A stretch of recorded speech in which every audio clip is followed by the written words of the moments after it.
Welcome to the Wise Guides. I'm Evie. I'm your host, and I'm also a first-gen professional with over a decade of experience in corporate HR. I'm here to provide you with practical guides on how to increase your wealth and your happiness at work.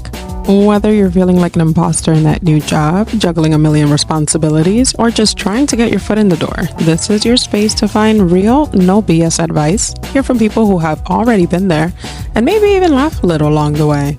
So grab your coffee or your glass of wine, settle in, and let's dive into today's topic. You are exactly where you need to be.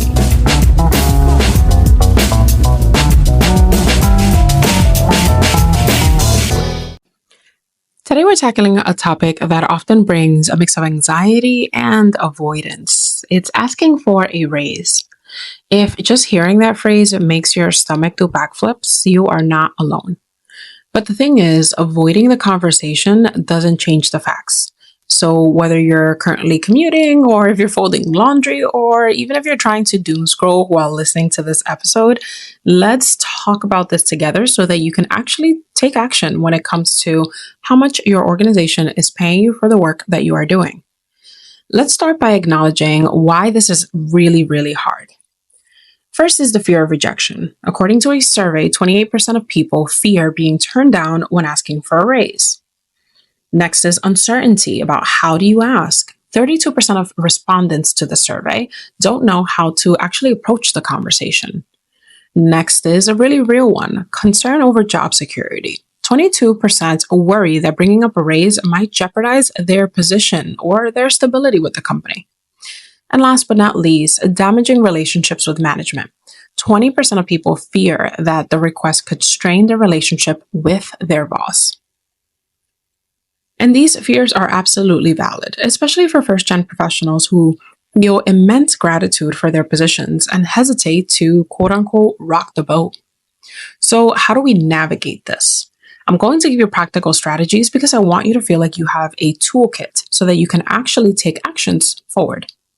First, we want to do our research. You want to understand what is your worth? How much is the market rate for your specific role based on your industry and your location? This takes a little bit of research, but it's really worth it to understand valuable information about how the market is actually rating your position. You also want to make sure you're pulling information from multiple sources and not just one place. So don't just go on salary.com to research how much you should be getting paid. Try to get as much information as possible that is current and actually up to date. Next is you want to document your achievements. Let's keep a record of your accomplishments, the metrics that you've impacted in the organization, and the positive feedback that you've received, either via email or in your performance reviews. As you continue to document these achievements, you'll start to understand that you actually have had impact in the organization and how much that impact is actually worth to the organization in a bigger scale. Next, timing is everything. Choosing the right moment is extremely important when it comes to actually navigating asking for a raise. You don't want to wait for annual reviews. I repeat, do not wait for your annual review. This means you are too late. You showed up late to the game.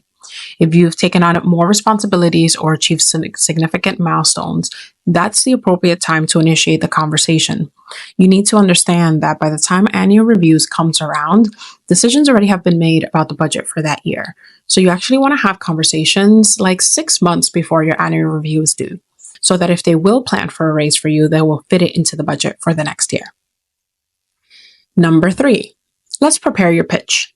In your pitch, you want to be specific. You want to clearly articulate why you deserve a raise, backing it up with the data and examples that we did in step 1. So understanding how much your position is worth in your industry and in your location, and also backing that up with the actual impact that you've had on the organization with the achievements that we've documented so far.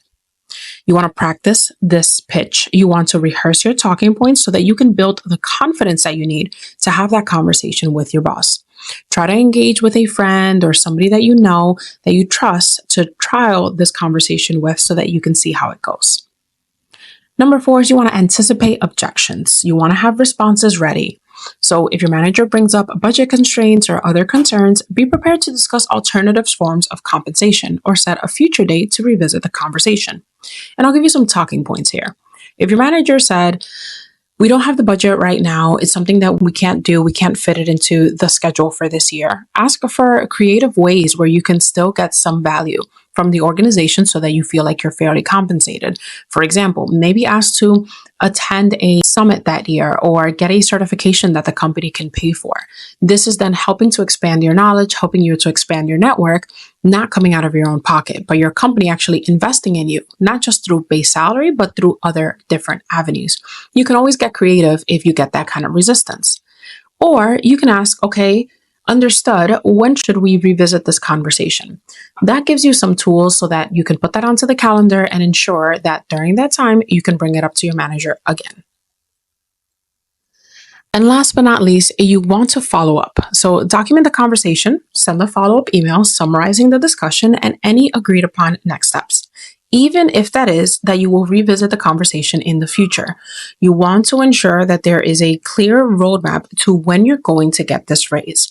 This doesn't need to be difficult. This is just you initiating the conversation, actually having it so that you can understand what response you're getting from the organization.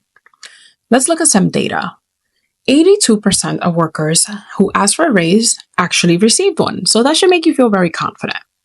The median raise planned by US companies in 2024 was 4.1, with some industries offering up to 6%.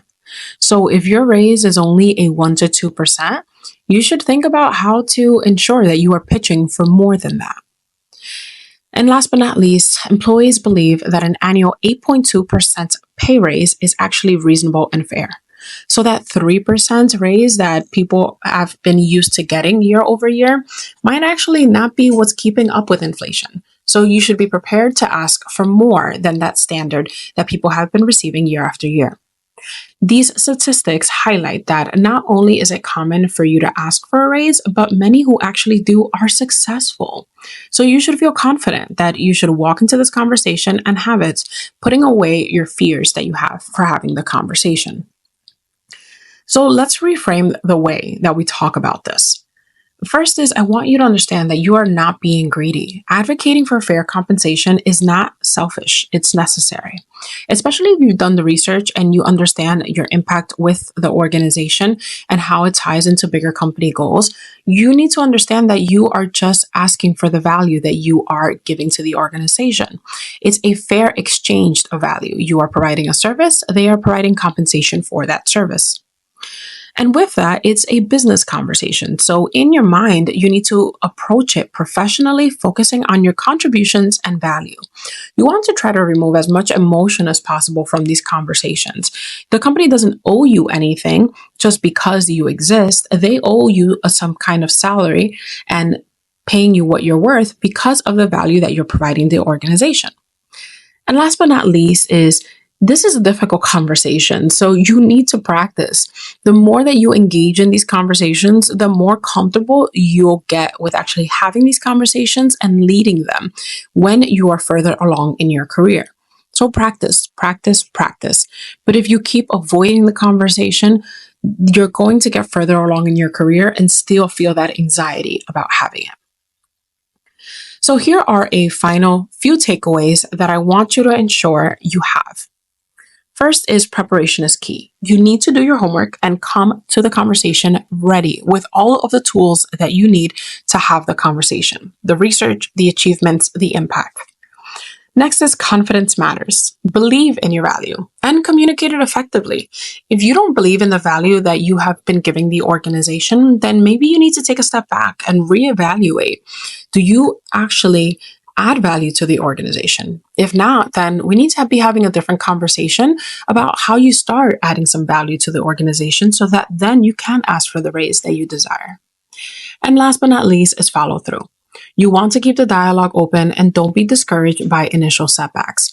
You could be told no, and that's perfectly okay, but at least it gives you a sense for where you currently stand. Not having the conversation is not an excuse for not getting the raise that you think that you deserve.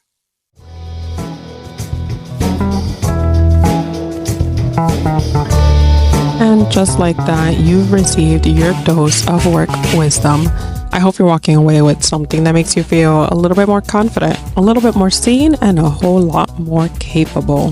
Remember that the journey is yours. There's no one right way to do it, and it's okay to take it one step at a time. If today's topic hit home for you and you're thinking you can use a little extra support, I'd love to chat one-on-one. Head over to the show notes so you can figure out how to book some time with me. And if you enjoyed hanging out with me, make sure to hit the subscribe button so you don't miss any future episodes. And if you're feeling a little generous, please leave a quick review. It can help more people like us find the show. Plus, I'd love to hear what you think. Let's keep the conversation going. Follow me on Instagram at WorkWiseGuide.